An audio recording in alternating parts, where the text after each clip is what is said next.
Hi there, my name is Tracy Courtney and I am the clinical nurse specialist for critical care, so I mainly work in the MICU and SICU, but I've been working with the sepsis project here at Providence for the last several years, and I'm here to talk for about 6 minutes on sepsis as we kick off September, which is Sepsis Awareness Month.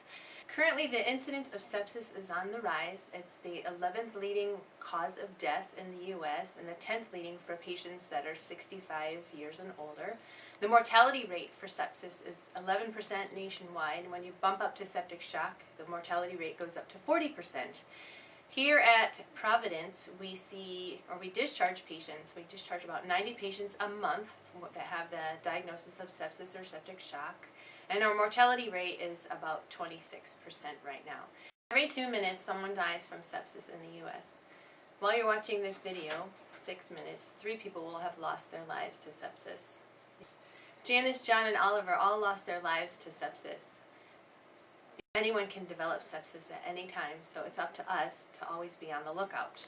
In the inpatient setting, we have our sepsis screen that is embedded into our EPIC flow sheet, and every shift you should be watching for signs and symptoms of sepsis. We also have the best practice alert or advisory for sepsis, which looks at all the surge criteria and some laboratory values, and it's constantly surveilling for sepsis, and it lives in the background of EPIC, and you'll get a pop-up advisory if your patient is showing signs and symptoms of sepsis. The same thing goes for the emergency department. One of sepsis treatment is that early identification, because if we don't identify, then the patient just sits there septic. It is very subtle, so you may not know. The patient's not going to sit and go, "Can you suspect sepsis?" or "I have sepsis." They're not going to hold up a sign. It's up to you to watch for the subtle changes in mental status, to watch for changes in respiratory rate and urine output, or trends in blood pressure and heart rate. Putting it together, deciding whether the patient has an infection or not, that's always the tricky piece. We ask that question every day. We have that discussion with our providers. When in doubt, suspect sepsis. Have it high up on your list as to things that are going on with your patient. So as I said before, as we move on to our third minute of sepsis, our early treatment. So we have our bundle, the big 4, and so you're going to obtain a lactate, you're going to obtain blood cultures prior to antibiotics. A key component is that antibiotic, that broad-spectrum antibiotic administration, and then your administration of your 30 mils per kilo fluid bolus. So out on the inpatient areas, when you have a sepsis alert and rapid response team comes to the bedside, they can start that treatment. They have a rapid response assess and treat protocol, and we can get labs and work with the provider on getting antibiotics and start giving fluids. And in the ED, for first-hour treatment goals, in triage, we can get that nurse-initiated order going. We get the MD to the bedside and pharmacy to the bedside, so that way we can get the lactate, the labs going, the blood cultures, the antibiotics, and the IV fluids going in a rapid, timely fashion. As we move on to the 6-hour treatment goals, you've done your initial bundle, your big 4, and so that we come into the reassessment period. Did our interventions work? So the goal is to obtain a repeat lactate, which now I'm pleased to report that the lab will automatically recheck any lactate that is above 2. We've been working on trying to get that change made for a couple of years, and it's finally in place. So we don't have to worry about remembering to get our lactate when the patient's going up to the ICU, or if they're going to the floor, whatever they're going, that will be automatically rechecked.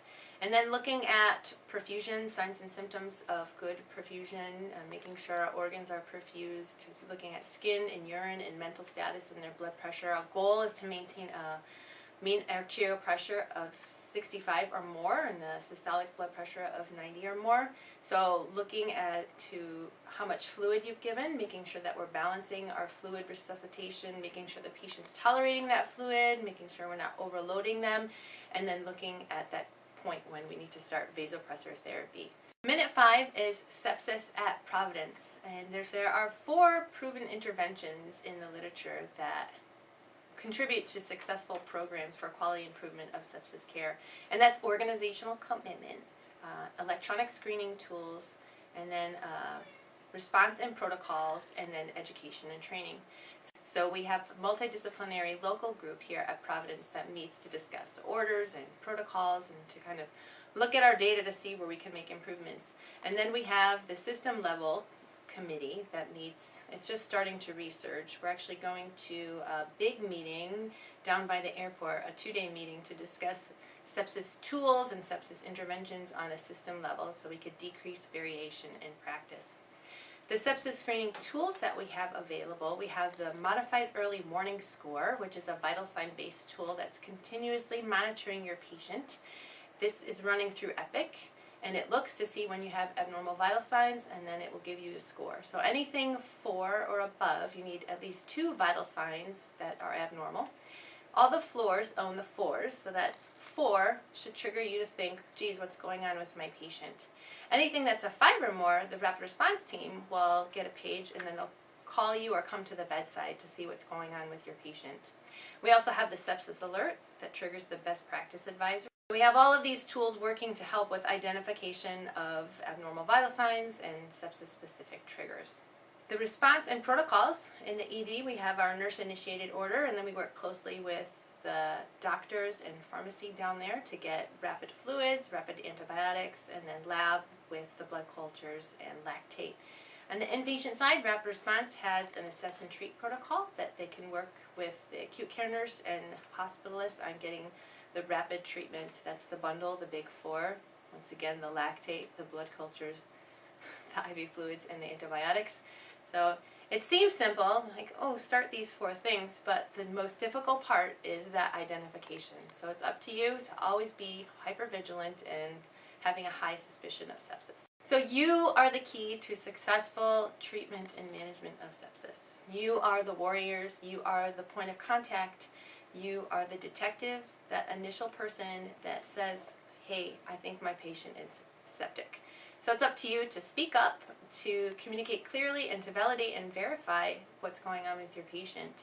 You are the one that speaks up and lets the team know that you have a possible sepsis. So once you speak up, we can get the ball rolling and get the big 4 going and reduce our mortality and save many, many, many, many lives, like the 3 people that have lost their life during this video. I thank you for your time. Look forward to seeing you this month, September. We have huddle topics, we have articles with questions, and the CNS and educators will be around to talk to you and answer all your questions about sepsis. Thank you.